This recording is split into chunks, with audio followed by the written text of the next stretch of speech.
Hello friends and welcome to radio Manav Rachna 107.8 FM. मैं हूं RJ भावना और रेडियो मानव रचना 107.8 एफएम पर एक बहुत ही खास कार्यक्रम, एक खास मुलाकात। और ये खास मुलाकात आज बहुत ही खास शख्सियत से है। यूं तो हर बार मैं खास मुलाकात में आपसे बहुत सारे लोगों से मुलाकात करवाती हूं, पर आज मैं जिनके साथ बैठी हूं ये मेरा भी बहुत बड़ा सौभाग्य है कि आज मैं इनके साथ बैठी हूं, क्योंकि मैं हूं निजामी बंधु के साथ, निजामी ब्रदर्स के साथ। उस्ताद सबसे पहले तो चांद निजामी जी, साथ में शोराब निजामी जी, शादाब निजामी जी, आपका स्वागत करूंगी radio Manav Rachna 107.8 thank you, बहुत बहुत धन्यवाद। सर, सबसे पहला सवाल, जी। निजामी बंधु, एक इतना बड़ा नाम, इतनी सारी फिल्मों में आपने बहुत ही खूबसूरत गाया है, लेकिन अगर मैं आपके बचपन की बात करूं तो किस प्रकार से आप इस पूरे स्पिरिचुअलिटी में और आप किस प्रकार इस सूफी गायन में आए? देखिए, ऐसा है कि हमारे यहाँ हिंदुस्तान में एक मिसाल है कि मछली के बच्चे को तैरना कौन सिखाए। जी। तो ये मेरे ब्लड में है, क्लासिकल सूफी संगीत, कव्वाली। तो मेरे दादा परदादा, मेरे पिताजी, इनके पिताजी, मेरे बड़े भाई, मेरे चाचा, मेरे मामा, हमारे घर में एक संगीत का माहौल शुरू से रहा और आज भी है। लेकिन ये है कि हम उस वक्त जो हमारा बचपना था, एक शौक़ था हमारा सीखने का और कलाम याद करने का, और क्लासिकल की कुछ चीज़ें, बंदिशें हैं वो याद करने का। तो बचपन से तकरीबन 8 साल की उम्र से 8 साल की उम्र में तकरीबन मैंने पहली बार अपने पिताजी के साथ गाया था। एक जगह है राजस्थान में, झालावाड़, वहाँ पर मैंने 8 साल की उम्र में या तकरीबन 9 साल की उम्र में वहाँ गाया था। तो मैं बचपन से गा रहा हूँ, और ये मेरे दोनों नेफ्यू हैं, मेरे भतीजे हैं, और मेरे बेटे भी गाते हैं। उनका भी एक अलग ग्रुप है, कामरान, गुलफान, वो इस वक्त आ नहीं पाए यहाँ से। तो हमारा तो ये ख़ानदानी काम है जी। और काफ़ी सालों से, कई सालों से चला आ रहा है। 400 500 पता नहीं कितने साल हो गए, 450 साल। तो ये जो है हमारे ब्लड में है। तो मैं इसको गाना तो मेरा 8 साल की उम्र से हो गया था, लेकिन बीच में फिर कुछ ऐसा हुआ कि इनके जो पापा थे उनका देहांत हो गया। तो अब मेरे ऊपर सारी जिम्मेदारी, तकरीबन 20-22 साल से मेरे ऊपर सारी जिम्मेदारी आ गई। तो जिम्मेदारी क्या है, ये होता है इंसान के साथ। तो मैं तो बचपन से गा रहा हूँ, और कब तक गाऊंगा ये ऊपर वाले की मर्जी है। आपकी आवाज इस पूरे भारत के दिलों में बसती है, तो हम तो चाहेंगे कि आपकी आवाज हम सभी को सुनने के लिए हमेशा मिले। अब एक बड़ा अहम सवाल, रियाज बहुत जरूरी है। जिस प्रकार की आप सूफी कव्वाली गाते हैं, उसका सबसे अहम चीज है रियाज। अगर मैं आपसे रियाज की बात करूं तो उसमें बहुत सारे परहेज भी करने की जरूरत है और बहुत सारी चीजों का ख्याल रखने की भी जरूरत है। ये आप अपनी अगली पीढ़ी को कैसे समझाते हैं? अब देखिए, मैं ये तो अपना अपना वो होता है मिजाज। कुछ लोग ऐसे हैं कि इतना खट्टा खाते हैं, इतना चावल खाते हैं, उसके बावजूद भी उनकी आवाज़ बोल रही है। ये भगवान की देन है जी। और हम लोग इतना परहेज करते हैं कि नहीं यार, हमें वहाँ परफॉर्म करना है, वहाँ प्रोग्राम करना है, हम थोड़ा चावल नहीं खाएं, थोड़ा खट्टा नहीं खाएं, थोड़ा तली हुई चीज़ें न खाएं, लेकिन उसके बावजूद भी आवाज़ में हमारी कुछ ना कुछ कमी रहती है।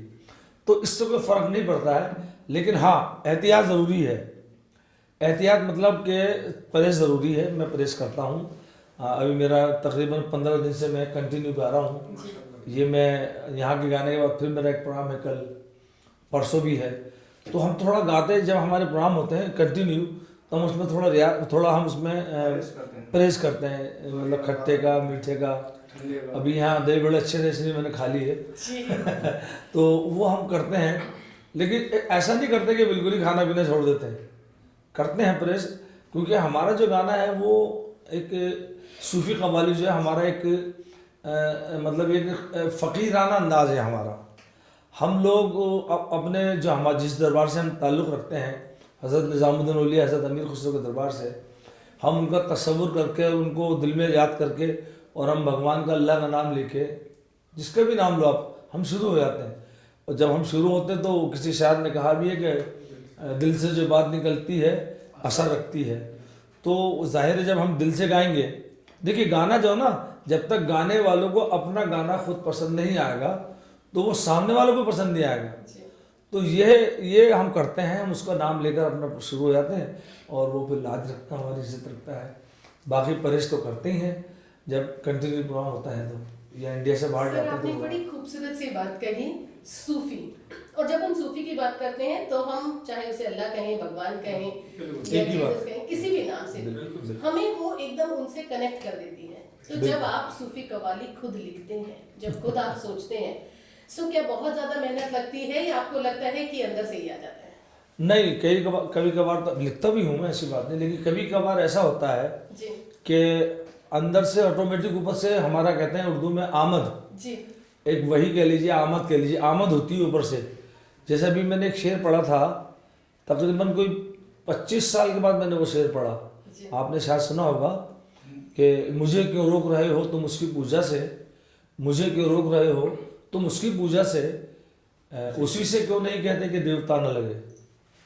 तो ये शेर मेरे 25 साल के बाद अगर सुनने वाले अच्छे होते ना, जैसे यहाँ पे माहौल था, ये जो जगह हम जहाँ इंटरव्यू दे रहे हैं आपको, मानव रचना का कैंपस। जी मानव रचना यूनिवर्सिटी, हाँ कैंपस में, तो यहाँ लोग सुन रहे, अच्छे अच्छे लोग थे, नौजवान भी सुन रहे थे। तो एकदम कभी कभार ऐसा होता है कि हमें ऐसे शेर याद आ जाते हैं, तो हम लिखते हैं, वो अलग चीज़ है। लेकिन जो एक अचानक आते हैं, जैसे वो शेर है, जब तक बिका न था तो कोई पूछता न था, तुमने खरीद कर मुझे अनमोल कर दिया। ये शेर जो हम मतलब बहुत कम पढ़ते हैं, लेकिन जहाँ देखते हैं कि यार लोग सुन रहे हैं शेरों को, इन शेरों को, जैसे कबीर दास को भी मैंने सुनाया, अमीर खुसरो को भी सुनाया, आपने देखा होगा, बाबा बुल्ले शाह के भी मैंने कुछ शेर सुनाए। तो वो जो है लिखना, वो एक अलग चीज़ है जो हम लिखते हैं, जिसे हम लिरिक्स कहते हैं। लेकिन कुछ शेर ऐसे पुराने 100 साल, 150 साल, 250 साल पहले के हैं, वो हमें अपने पिताजी से, अपने बड़े भाई से, इनके वालिद साहब से, मेरे चचा से, हम लोगों को सीना पसीना मिलते रहते हैं, मिल जाते हैं। मतलब हमें उसको याद करने की जरूरत नहीं, हम बचपन से सुन रहे हैं, क्योंकि सरकार के दरबार में जब हम गाते हैं हज़रत निज़ामुद्दौला के दरबार में, तो इसी तरह के शेर होते हैं। उसमें सारी श्रद्धा और निस्बत होती है। उसमें मतलब अब जैसा आपने कहा कि अल्लाह कह लीजिए, भगवान कह लीजिए, वाहिगुरु कह लीजिए, उसी तरह के शेर होते हैं। वो हमें बचपन में सुनते हैं तो याद हो जाते हैं। लेकिन हाँ, हम कुछ शेर नए भी लिखते हैं, वो भी ज़रूरी है, नए शेर भी लिखते हैं कि जब कहीं जाते हैं, कोई प्रोग्राम होता है तो। एक बड़ी खास चीज आपसे पूछना चाहूंगी, क्योंकि आप लोग इस पूरे विश्व को स्पिरिचुअलिटी सिखा रहे हैं। आप ये सिखा रहे हैं कि हम धर्म में ना बढ़े, लेकिन हम उसे किसी एक नाम से जाने। लेकिन अगर हम बात करें हमारे भारत की या फिर हमारे विश्व की, एक अजीब सा बदलाव आप देख रहे हैं, समाज में बदलाव है, सोच में बदलाव है, और खास तौर पर अगर बात करें तो हम बहुत मटेरियलिस्टिक चीजों की तरफ जा रहे हैं, यानी दिखावे की दुनिया की तरफ। क्या खास संदेश आप देना चाहेंगे हमारे सभी दर्शकों को, हमारे सभी सुनने वालों को? देखिए, ये जो सवाल है आपका, बहुत अच्छा सवाल है, लेकिन देश के कुछ लोग ऐसे हैं कि जो ये थोड़ा सा माहौल ख़राब करते हैं। बाकी हमारे हिंदुस्तान के अंदर जितना प्यार और जितनी एकता, गंगा जमनी तहजीब जो हमारा है, जो सालों से बरसों चली आ रही है, वो मैं समझता हूँ कि कभी नहीं ख़त्म होगी। लेकिन हाँ, कुछ लोग हैं कि जो चाहते हैं कि हिंदू मुसलमान से कुछ कहे, मुसलमान हिंदू से कुछ कहे, सिख ईसाई से कुछ कहे, तो वो तो देखिए माशाल्लाह बहुत बड़ा मुल्क है, तो यहाँ ऐसी बातें तो होती रहती हैं। लेकिन हाँ, नहीं होना चाहिए, ऐसा नहीं होना चाहिए।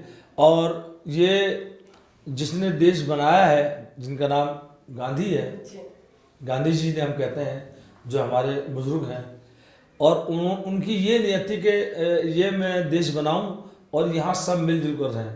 लेकिन उनके सामने तो मिलजुल कर नहीं, जब वो हयात थे यानी जिंदा थे, जब मिलजुल कर नहीं रहे, तो अब तो मेरे ख्याल से 50 साल हुए, 60 साल। लेकिन फिर भी ये है कि ऐसा नहीं है, 5 उंगली बराबर नहीं होती हैं। हमारे हिंदुस्तान में आज भी बड़ों का अदब, छोटों से प्रेम करना। और हिंदू, आप देखिए मेरे जो प्रोग्राम होते हैं, निज़ामी बंधु मेरा नाम है और मैं अल्हम्दुलिल्लाह मुसलमान हूँ, ला इलाहा इल्लल्लाह मोहम्मद रसूलुल्लाह। लेकिन मेरे 100 में से 90% जो मेरे प्रोग्राम होते हैं वो हिंदुओं में होते हैं, हिंदुओं में होते हैं। और मैं वहाँ यही मैसेज देता हूँ। अभी भी आपने सुना होगा, मैंने कुछ मैसेज दिया है अपने नौजवानों को, अपने देश को। तो एक शेर मुझे याद आ गया, मैंने यहाँ भी पढ़ा था कि ये हिंदू मुसलमान की आपने बात करी कि आमाल तो सारी दुनिया के अल्लाह तो बेहतर जाने हैं, हर फूल की रंगत समझे है, हर कली की खुशबू जाने हैं, ए राम रहीम के मतवालो भाषा के लिए क्यों लड़ते हो, अल्लाह भी हिंदी समझे है, भगवान भी उर्दू जाने है। बहुत।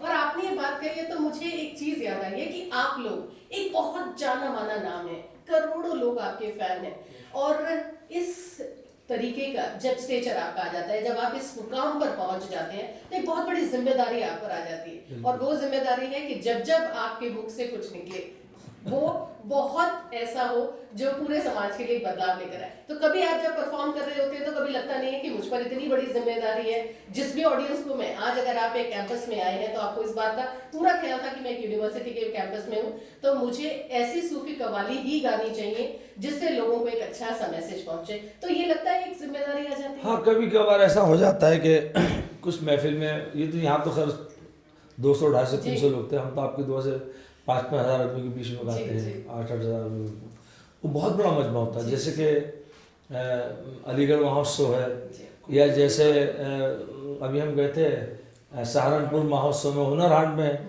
हुनर हाट जो हमारे प्रधानमंत्री साहब ने, हमारे अब्बास नकवी साहब ने, मुख्तार अब्बास नकवी साहब ने शुरू किया है, तो उसमें कम से कम 5-5 हज़ार आदमी होता है, तो वहाँ बड़ा मुश्किल हो जाता है पब्लिक को कंट्रोल। यहाँ तो 250, 300, 400 आदमी थे, तो वहाँ फिर हमें थोड़ा सा ऐसा करना पड़ता है कि जो हमारे हिंदू भाई हैं वो भी ज़रा खुश हो जाए, और हमारे जो मुसलमान भाई हैं, सिख भाई हैं, ईसाई भाई हैं, तो उनके लिए थोड़ा सा अलग मैटर हम लाते हैं। हमारे पास है वो भी, कहाँ तो थोड़ा वक्त कम था इसलिए हम वो पूरा नहीं पढ़ सके, तो हमारे पास वो मैटर भी होता है, और वो हमारी जिम्मेदारी होती है कि हम कोई ऐसा शेर ना पढ़ें कि जिसकी वजह से महफिल में कुछ बदहज़मी, मतलब कोई ऐसी बात हो जाए कि टेंशन हो जाए। ऐसा 1-2 कव्वालों के साथ हुआ है, लेकिन अल्हम्दुलिल्लाह हमारे साथ आज तक ऐसा नहीं हुआ, क्योंकि हमने पहले कहा आपसे कि जो दिल से जो बात निकलती है ऐसा रखती है। हम गाते हैं यहाँ से, क्योंकि हमारा ये ख़ानदानी काम है। मेरे वालिद साहब, हमारा घराना है सिकंदरा घराना, और आगरा घराना, अतरौली घराना, और हमारा इधरी दिल्ली घराना, ये सब हमारे रिश्तेदार हैं। खुर्जा घराना, ये सब हमारे रिश्तेदार हैं, लेकिन हमारा जो मेन घराना है वो है सिकंदरा घराना। सिकंदरा ये वाला जो यूपी के पास है, गाज़ियाबाद के पास, यहाँ से हमारा ताल्लुक़ है, और हज़रत निज़ामुद्दौला के दरबार से हमारा बरसों से ताल्लुक़ रहा है, आज भी है। आज भी मेरा छोटा सा घर वहीं है, कभी आप आएंगे तो मुलाकात कीजिए। मैं दरगाह के अंदर ही रहता हूँ, दरगाह शरीफ के अंदर ही। बहुत से कव्वाल हैं वहाँ, ये सब दूर रहते हैं, लेकिन अकेला मैं ही हूँ कि जो सरकार के बाबा के दरबार में मैं रहता हूँ।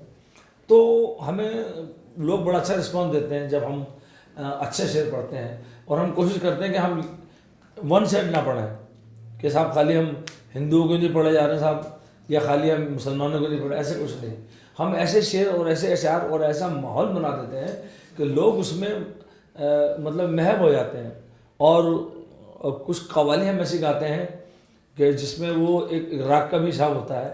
तो अभी मेरा प्रोग्राम अभी 1 हफ्ता पहले आपके वो हैं बी प्राक साहब जी, वो तो बहुत फेमस आदमी, उन्होंने एक नया घर बनाया चंडीगढ़ में, बहुत खूबसूरत घर, मतलब बिल्डिंग बनाई पूरी, उसका उद्घाटन था, उनके बेटे की सालगिरह भी थी, तो उसमें मेरा प्रोग्राम था। और वहाँ गाना मुझे बड़ा मुश्किल लग रहा था, क्योंकि उनकी पार्टी में पंजाब के सारे सिंगर थे। मैं समझता हूँ शायद 1-8 सिंगर रहा होगा। अब बी प्राक का प्रोग्राम है, वहाँ जहाँ गाने बजाने वाले होते हैं ना, तो वहाँ गाना बजाना थोड़ा सा मुश्किल पड़ जाता है। पब्लिक को तो हम गा लेते हैं, लेकिन वहाँ भगवान ने, ऊपर वाले ने, अल्लाह ने हज़रत निज़ामुद्दौला के सत्र में बड़ा बी प्राक से बहुत खुश हुए, और उन्होंने कहा भी अपने उसमें, हमारे पास वीडियो भी है कि निज़ामी बंधु यहाँ आए, बहुत अच्छा गाया, ये है वो।